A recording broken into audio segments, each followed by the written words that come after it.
Hi, so I'm Chris and this is David, and we co-founded a company called Karelian, which if you were here last year, you would have seen me demo iOS virtualization.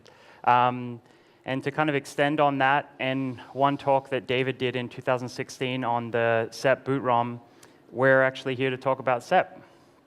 So SEP, the Secure Enclave Processor, why is it interesting? What's the purpose of investigation of this processor? It surrounds the fact that SEP acts as a key master for essentially user encryption on the iPhone itself, on the main AP. It's based on L4 operating system, Pistachio, which unfortunately there isn't any open source. It's not open source, there's no leaks or any other information on it, and any L4 source code you find doesn't match even close to SEP. So we assume that Apple has heavily modified it.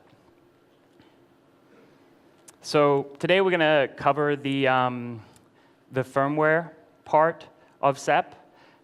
Specifically, I'm going to start out with the SEP boot process, and David's going to go deep into the actual firmware itself.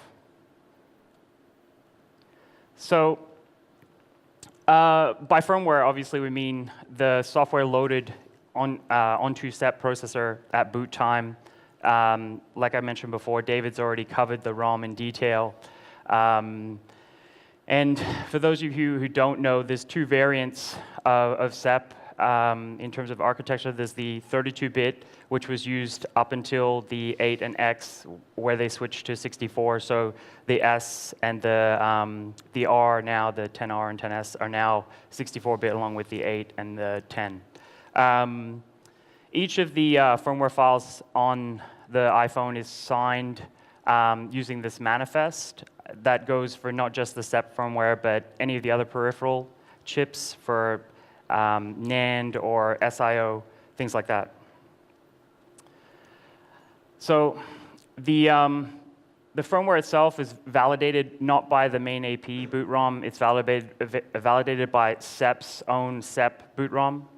And other firmwares that are loaded through their own processes, even the AP processor, are responsible for validating the signatures on the firmware. And if they subload, chain load the firmware, that firmware is responsible for validating that firmware. This is the first look at the SEP image. SEP, actually, the images are encrypted by Apple. This is a decrypted 32-bit image. You can see that at the top, there's some ARM exception vectors.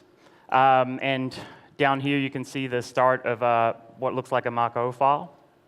So here's a kind of an overview picture of what the SEP firmware actually looks like. You can see the SEP boot process is the entry point in the firmware. It's responsible for loading the SEP kernel, which then loads SEP OS, which then loads all the SEP apps. I'm going to pass it over to David right now. You want to continue on? So as we can see from the SEP OS firmware, SEP firmware rather, since it starts with some ARM code, it actually parses itself. So entering into the SEP firmware, the memory layout is completely flat. There's no gaps or anything. The SEP ROM actually does not parse the SEP firmware per se. So the payload, as it were, is the exception vector. And when you enter into it, it'll immediately call the SEP kernel entry point with two arguments in pass-through R0 and R1. It's important to note that when you're first jumping into SEP at the beginning, that's actually part of SEP boot, not the SEP kernel. The SEP kernel is its own Mach O image later on. So what's in the first argument? The first argument is what we call, maybe Apple calls SEP B, which is sort of the boot arguments to SEP. Here are some of the data that's in it. And there's some interesting things, like whether or not the context of booting SEP is in restore mode or a normal boot. And another thing is that it actually includes the hash of the manifest, which, as you recall from what Chris said, is basically a way to tell SEP exactly what all the rest of the firmware running on the iPhone currently is So in that case, SEP actually will be able to protect itself against modifications, protect itself against downgrade attacks. So what's in R1? Well, contrary to R0, which is actually constructed by SEP-ROM and passed into SEP, R1 is actually kind of hard-coded into a SEP binary. And the way that R1 is actually passed is that there's just actually a literal move instruction early on that just puts the literal 0x800 into R1. And if you look over there, 0x800 contains a little bit of data structure here. And one of the more important parts of this data structure is that it includes a pointer that you can see at 0x810 that includes an offset into the SEP firmware to something called a root argument object. So what is the root argument object? So the pointer at 0x810 was actually 8D000. So this is the part of SEP firmware that the root argument object is. So what does the root argument object include? It includes the offset of the SEP OS binary. The SEP OS, as you can see in the previous slide, is one of the Mako applications that is included in the SEP firmware. So the root argument object includes the offset within the firmware of SEP OS, and it also includes the virtual address to load it at, and the initial value of the PC, where to jump into in that loaded SEP OS binary.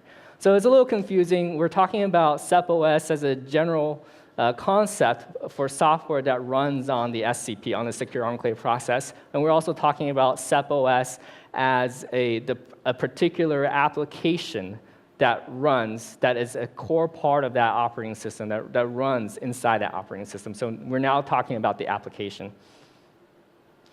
So the general structure of the SEP operating system is that the kernel, which is not the SEP OS binary, is loaded at 0xF, that address, and on 32-bit ARM, and on 64-bit ARM, which the SEP is actually 64-bit ARM on the newer iPhones.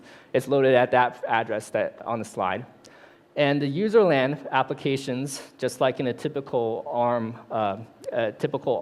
operating system, are loaded in lower addresses. The SEP kernel physically is loaded at 0x0, and each SEP application runs its own address space, including SEP OS without ASLR. So each SEP application has its own Mako header, which includes information about the virtual address space, where to load it, and where to start, what the entry point of it is. And the root arguments object information actually replicates some of the information in SEP OS, but in a much easier to parse format than Mako. Not all the information is the same as the Mako, so I'll describe what that means in a little bit more detail later.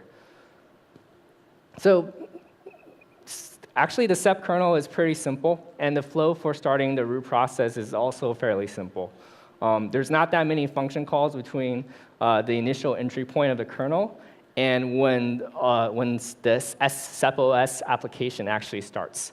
So, so basically, what happens after the kernel is loaded is that it quickly creates this thing called the idle thread. And the interesting part of the idle thread is that the first thing that the idle thread does before entering sort of into a typical idle loop is that it creates, it actually loads, it creates the root process, and using the parameters in the root arguments object. So that's how the whole thing is kicked off. So as I said earlier, the root argument objects has information that differs slightly with the information in the Mako. The root argument object actually tells the SEP kernel that the SEP OS binary actually includes a root argument object. So the root argument object is actually prepended right before the SEP OS binary, and both the root argument object and the SEP OS application is loaded into the same process space as one block. And the reason this is necessary is because the SEP OS application actually needs access to the root argument object. Why? Because the SEP OS, because the root argument object actually includes a list of applications, the list of applications that the SEP OS binary is supposed to load. So this is a decompilation of, first of many, of basically how the SEP OS binary actually parses the application list inside the firmware and loads each application. It's actually kind of comparatively simple. In this kernel, in the SEP OS, in the SEP operating system, all processes are just an address space. So it just creates an address space. It loads a Mako into the address space, and it creates a thread inside that address space, and that's basically a process. Of course, it creates some data structures for bookkeeping, but that's honestly it. So now that we have completely sort of went through how the boot happens, we can go into more details about the SEP OS application, which is the application that decompilation came from, and it sort of cooperates with the kernel to do all the operating system-like tasks of the stuff that's running on the SEP. So this is a graph that basically shows how the role of SEP OS and how it relates to other SEP applications, and how the responsibilities of a typical kernel is actually spread out on SEP. So on SEP, it's a true microkernel architecture. So you have a bunch of these applications that actually do a lot of the stuff that the kernel is normally responsible for. The kernel is able to basically manage virtual memory, start threads, et cetera, and do sort of task switching. But it doesn't really have a clear concept. It doesn't have a good concept of access control. It can't manage access control with any granularity. The only thing it can do is basically delegate all that responsibility to SEP OS. And SEP OS provides certain features, but it doesn't provide I/O. And that's actually done by a separate application called SEP drivers. And I'll go into a little bit more detail about that. So as I just said, SEP OS, the responsibility of SEP OS is that it provides access controls. It allows creating other processes, parses the application list and creates the other processes. It also allows other processes to create new threads. And it also arranges the mapping of additional anonymous or shared memory. So processes themselves are not really a kernel concept inside SEP. They're actually a SEP OS only concept. So that's why SEP OS keeps tracks of the process bookkeeping and not the kernel. Processes are basically just a group of threads that have a shared address space. And when I was talking about the kernel restricts certain access, certain system calls. The only access control this kernel has is to restrict certain access calls, syscalls, to the root process. And that seems contradictory because it doesn't really know what a process is, but the way it checks is by checking if the calling thread of the syscall has an address space that is the same as the address space that it created for the first thread, which is SEP OS. So each thread has its own thread ID that is assigned by the person who created it, which in most cases is SEP. It's SEP OS. And SEP OS formats the thread ID in a way that the process ID, its process ID is in the upper bits. And it doesn't really need a lot of space in the thread ID to store the process IDs because there's only a limited amount of processes that are actually running on the SEP. In fact, the PID values only go up to 32. So how does the access control within SEP OS works? So we have, SEP OS actually has a hard-coded entitlement structure that's kind of compiled into it. And it's associated with the structure, the bookkeeping structure for the process as SEP OS creates the processes. It's kind of interesting because the SEP applications list is actually kind of bundled with the firmware, whereas the entitlements for each of the applications actually compiled into the SEP OS. So they're kind of mismatched here. That kind of makes me wonder what Apple's provisioning and compilation environment is like. So what do the entitlements do? They let certain processes, applications like SEP drivers map physical memory, give them additional privileges. SEP drivers has all the drivers and does all the I/O. And theoretically, this is really great because it allows every single thing to be partitioned. But Apple actually bundles a lot of these different functionality together in the application. So for example, all the drivers are in SEP drivers. And some of them are quite complex. The driver that manages communications with the application processors has some sort of mailbox dispatch. It makes sure that messages go to the right process. So there's a certain amount of parsing. And there's also even like a command line processor within SEP drivers. It's not actually active I think we believe, because there's not a serial UART for it to talk to. We do have it active within our virtualization for the ease of hacking, but we don't believe that it's actually usable on real iPhones. So now that we've talked a little bit about the capability of SEP OS and the responsibilities of it, and how different applications, other applications have to go through SEP OS in order to do typical to use typical operating system features like creating new threads. How do the other applications actually talk to SEP OS? What is the API like? So all SEP OS functions are accessed through IPC, kind of like mock messages. So if you're an iOS researcher, you kind of are getting a little bit deja vu. There's only a couple of syscalls involved in the IPC mechanisms. And to compare it with iOS, compared with XNU, it's actually pretty simple. But understanding how IPC works requires understanding how syscalls works. So like other L4 OSs, 2 blocks of memories are mapped into each process address space. One is a kernel interface page, and one is the userland thread control block. So as Chris said, there is some public source available on the internet for L4, but it doesn't seem to correspond extremely well with what we actually see in the disassembly for a SEP.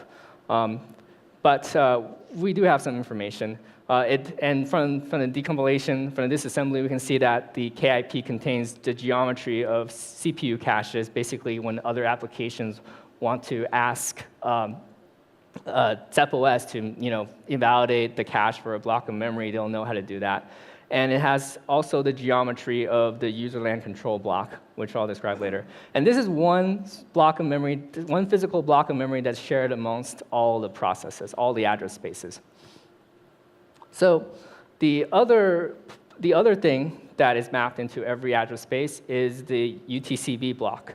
The UTCB block is both readable and writable for processes, so it's not a one-way flow of information between the kernel and userland. It's actually a two-way. So each of these, the UTCB block actually consists of many UTCBT data structures. Each of the UTCBT data structures occupy a maximum 256 bytes of space. There could be multiple UTCB data structures inside one UTCB block because there could be multiple threads in one address space because multiple threads in a process. They're not shared among different processes. And in addition to storing the UTCBT data structures, the UTCB block also includes thread-specific storage. So looking at that, looking at the UTCB data structure, we can see that there's certain things that are important in it for the syscall API. One is the error field at offset 0x1c, and it's analogous to error number in error no in Unix. So if you call a syscall and there's a problem, the kernel will set the error field in your UTCB block to tell you, to UTCB structure, to tell you what the error number is. Another important and different part of it is the message registers. So syscalls typically, a typical L4 syscall will pass a bunch of values inside registers, and then, but also in addition, additional values can be passed in through the message registers. So typically what they will do, what someone calling a syscall will do, will store a bunch of information in the message registers, and then set the actual ARM hardware registers to a certain value and call SVC the syscall number. And then when you come back, you'll have to read both the ARM registers and also your own thread control block to look at the message registers because they'll have been altered by the kernel. So all of these L4 IPC really flow through one syscall, which is L4 IPC. They can be called with different arguments to do different things. Like you can, with the same syscall, you'll send messages, you'll wait for messages and notifications. The interesting part about it is that unlike Mach, L4 IPCs addresses threads, not ports. So in Mach, for those who are familiar with iOS, as long as you have a handle to a port, you could listen for messages. So one thread could potentially be listening on multiple ports. But in L4, you basically listen for things addressed to you as a thread. So processes that host multiple services need to start multiple threads, or else they need to kind of multiplex between different handlers based on the contents of the messages. There are two main IPC mechanisms in L4, and those are notifications and messages. Notifications are sort of a Boolean thing. What happens is that, here's sort of the mechanical details of how you set yourself up to accept notifications. But the general gist is that you set certain things in your UTCB about what notifications you're interested in, and then you'll call L4 IPC and block until there's something interesting that happens. And some other thread will say, hey, this interesting thing happened, and inform this process, rather this thread about it. And then if you're interested in that, the kernel will unblock you. So the other mechanism is messages. The message sending mechanism is actually really simple compared to Mach. It's just a fixed length message. There's only a set number of bytes that are passed into the message registers when you want to send a message. And the destination thread receives a message via the message registers when it's unblocked, and the source ID from the register. So it's not like Mach message, where you kind of get this whole, the message metadata, the message contents in one large data structure. But Apple really likes that kind of thing. So they have to build something on top of it to support that. So out of the box, there's no support for out-of-line buffers. There's no support for variable length messages. So Apple has to build on top of it. And as you can see, this is what they built. And they basically packed all the message metadata and contents in one data structure like they like. As I said earlier, there's different ways. Lots of different functions go through the same syscall, which is L4 IPC. It depends on how it's called. And on some publicly available source on the internet, there's actually different basic primitives that are called, like L4 call, L4 reply wait, the functions of which you can infer from the names of them. And the way they call the syscall are similar to certain functions within the disassembly of applications that we find in SEP. So that's why, since it's similar, that's why I call it L4 call, even though it's not the same thing as the L4 call. And it's worth noting the trace here. Right, exactly. For later, because this will be part of our demo. Right. So. You can see that kind of type of code, the trace code, in a lot of places in the in SEP OS. So here's a message data structure. It ignites the header and data payload data. One thing to note is that it has some built-in niceness for doing remote procedure calls. It has interface and method, which is a way to figure out which handler to call to handle this type of message. It also has a field called OOL to support out-of-line transfers. So that's sort of standardized across SEP. So I want to go into talking about out-of-line transfers a little bit.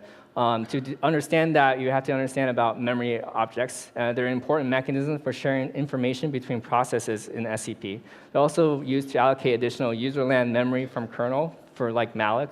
So that's how malloc gets its memory. Memory objects can be mapped into more than one address space, so that's how processes can share information efficiently. Address spaces let's talk about address spaces a little bit. Address spaces are analogous to mapT and XNU, though they're very simple. They're kind of a lightweight wrapping around the physical ARM hardware page tables. And you can see that all it is that it can potentially grab some, dynamically allocate some memory using that get block thing and write physical page tables to them. So get block is the dynamic memory allocator in the SCP. It's very simple. It's just a linked list of equal size blocks, and then you take blocks out of it, the linked list with get block, you initialize it and put blocks back in it with put block. And the blocks use virtual addresses, but can convert it to physical addresses by simple arithmetic since the kernel is flat. Like everything about SCP is actually fairly simple. So the root process actually, SEP OS, actually creates objects by itself, including the SEP A, which is the SEP root arguments, and SEP B, which is the boot arguments for the root process. And this way, other applications can actually access the boot arguments. So only root processes have access to the syscalls to actually map objects and create them. But other processes have to call into SEP OS, and depending on whether they're allowed through the access control list, SEP OS will then for them call the syscalls necessary to do the mapping. So this is this is a kind of example of how that happens, and this is actually within SEP OS, so everything happens directly. What happens here is that we create an object with the ID SEP A for the SEP root arguments. We say that we have permissions is 6, which is 2 and 4 or together, which means that we can both read and write to it. And then later on, we add access. We add to the ACL this 10,001 PID, which with only read permissions. That means that we are allowing every single process, all other processes, to be able to access this object later on and map it into their own address space.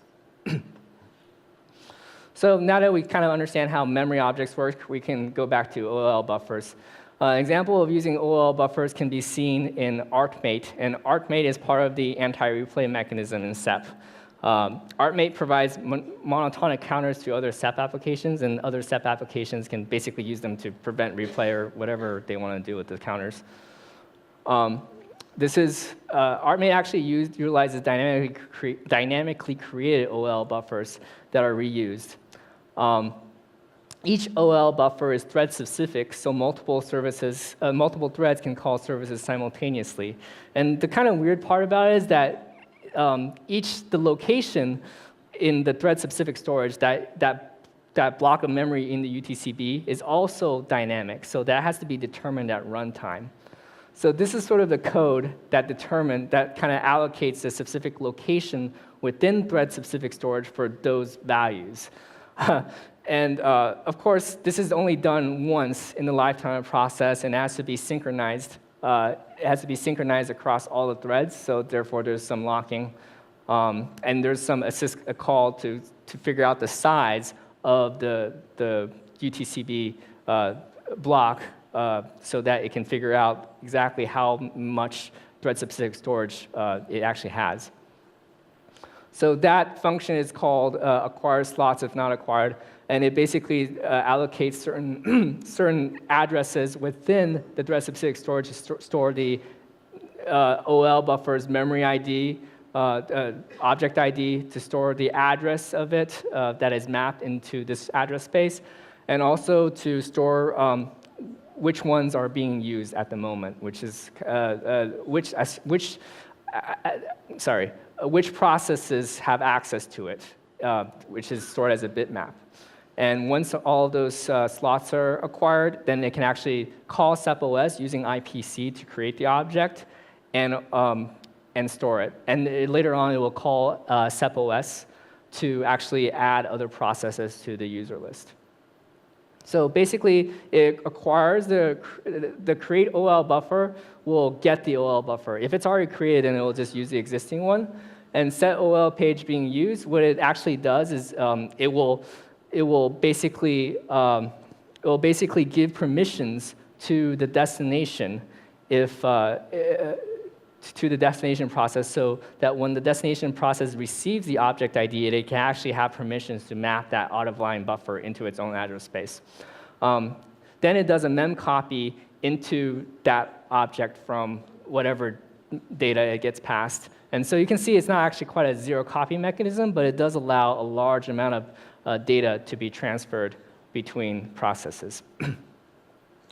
So now that we have kind of a basic idea of how IPC works, Apple actually builds upon that with their own library called Libya RT with lots of different helpful primitives. So one thing that they do is have a kind of a concept called a work loop, which is pretty common. Basically, you would create a thread and call their library function, and the library function, you pass in the library function with a list of handlers, and the handlers will be able to dispatch different calls to the correct handler and be able to determine where what goes correctly. So you'll see this pattern a lot in SEP applications, this structure where you have message handlers. So recall that messages have an interface field and a method field, and that 101, 104, those are interfaces, and that 10,001, 10,002, those are methods within that interface. It's also possible to do wildcard matches. That big number, 4294, whatever, that is actually 0xFF, whatever. And what that is, that it basically lets you match any method. So you'll see this all over SCP applications. Work loops can also handle notifications. These handlers are simpler and just take the notification bits that it's interested in. It's kind of useful for many incoming requests that can be batch processed. So at the beginning of the work loop thread, the thread registers itself as a service within SEP OS. So one of the functions of SEP OS, the binary, the application, is that it provides a service registry. So all messages actually are passed to different threads. So in order to really send something to the right place, you need to have its thread ID. So you have to kind of register that with SEP OS, register your thread ID as a provider of that service. And this is not hard-coded because the thread IDs are actually, and process IDs are actually somewhat non-deterministic. Can be somewhat non-deterministic. And also, there could be multiple services in one process, so you can register each particular thread as a different service. So all of this is sort of kind of useless unless there's some sort of I/O, some sort of interaction with the application processor or the real world. So we're going to talk a little bit about SEP drivers. Drivers are written in a very C++ style with vtables. Each driver is a C++ object that has passed the physical address of its MMIO registers, and subclasses often register IRQs. Everything is sort of handled as messages on a driver's work loop thread, and they use that work loop concept again. Message handlers themselves, the driver's message handler for that work loop is actually a virtual method, so it's possible to override it and support your own custom messages that the driver can receive. But it supports certain idioms like reading and writing to device drivers as if they were a stream. So this is actually the default, the base class's message handler, and you can see how it handles writes. Basically, they will populate this IOVec data structure with the OL buffer. Or sometimes if the message is really small, then it just does a direct copy of the contents into the message registers without having to map an OL buffer. And they pass that IOVec into the handler. And the IOVec has its own cursor, and possibly it has the thread ID of the sender of the message, so that on reads, the handler will populate the IOVec with the actual data the calling process is trying to read, and the complete function will actually send it back, package that back up into a message, and send it back to the caller. So there's functions for reading and writing to a device driver built into every application. That's because all the applications support logging in certain ways. They have this kind of sophisticated file stream mechanism, this fprintf, fputc, but all of them eventually call to this kind of replaceable handler that actually writes to something physical. And all of them that we've seen does the console write func thing, which writes to the console driver. So they treats the console driver, it looks at the console driver, treats it as a stream, and starts writing to it. The problem is that the console driver right handler in the firmware that we've seen is actually a no-op. It actually does nothing. So we don't actually get any of the debugging messages that are sent by the other SEP applications. And we could probably skip ahead because we're running a little bit short of time. Do you want to move forward a little bit? OK, do you want to do the demo? Yeah, let's do the demo because I don't want them to miss out. So I'll take it. So how many do we have to skip for? Well, do you want to skip the demo? No. Let's go to do the demo. OK, so. Yeah, you go for it. So for this thing, basically what we can do is, since with Karelian, we can actually hook this function, so to speak. We can attach with GDB, and then we can make it print out what the other destination functions are, what the function that's sending the write is actually trying to write and display it within GDB. So Chris will take you through this. Yeah, so this is the Karelian interface. We're actually, for this demo, using an iPhone 7. You'll see we're going to boot it up, open up a console, and launch the GDB. And we're just setting the architecture and connecting to the remote GDB stub, which is going to attach to SEP. So it's attached to SEP right now. I'm going to copy over this little macro that we came up with that patches in the handler for the console. If we go back, and you'll actually be able to see the console messages now coming from SEP.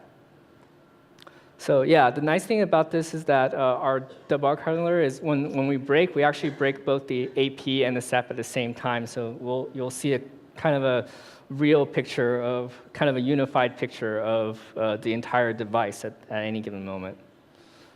So just to talk about the AKF driver real quickly, this is actually like the most important driver. It actually handles mailbox communications with the application processors. Basically what happens, since we're running out of time, is that it's an example of something that uses a notification mechanism. What happens is that if a message comes from an endpoint, then a notification is sent to the handler, that is the application that registers itself as a handler. And the handler thread doesn't necessarily wake up for every message, so the AKF driver can keep queuing messages without blocking for handlers to actually process them.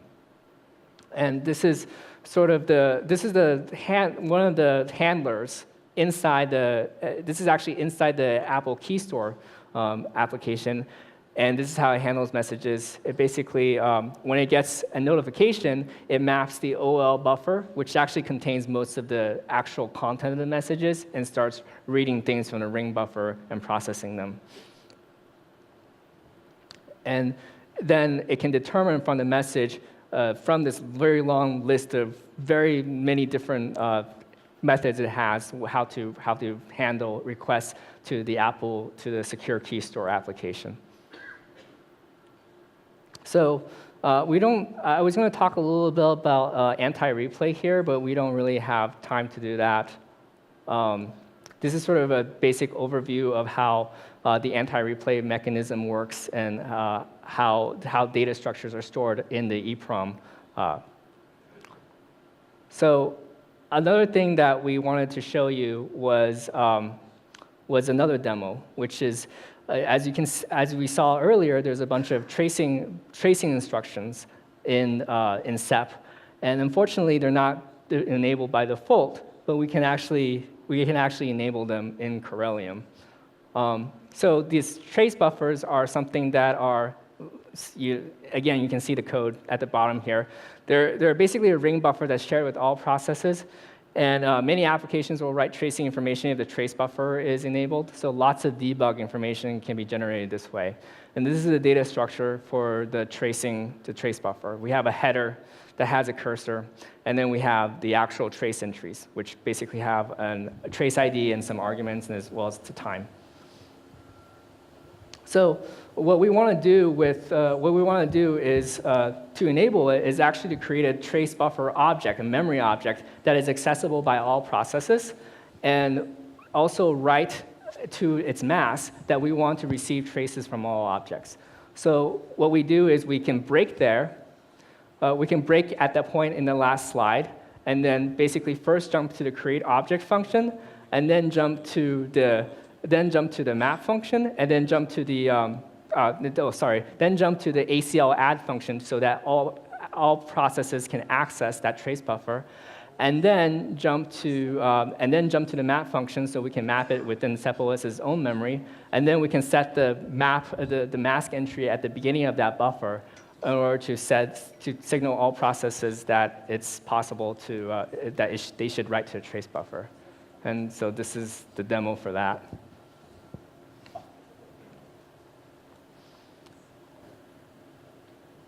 I feel like we probably could have made a GDB script for this, but we thought Notepad was more real.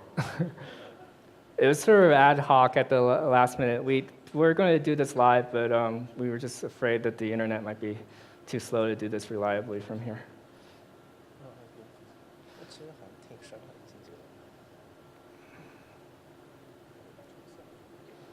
So what we do is we did all the stuff that we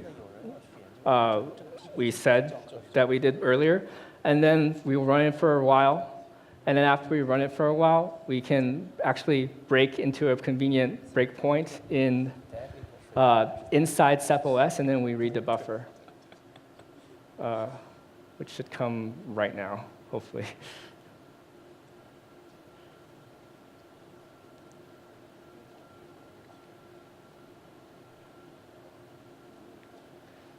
That was me messing up a little bit.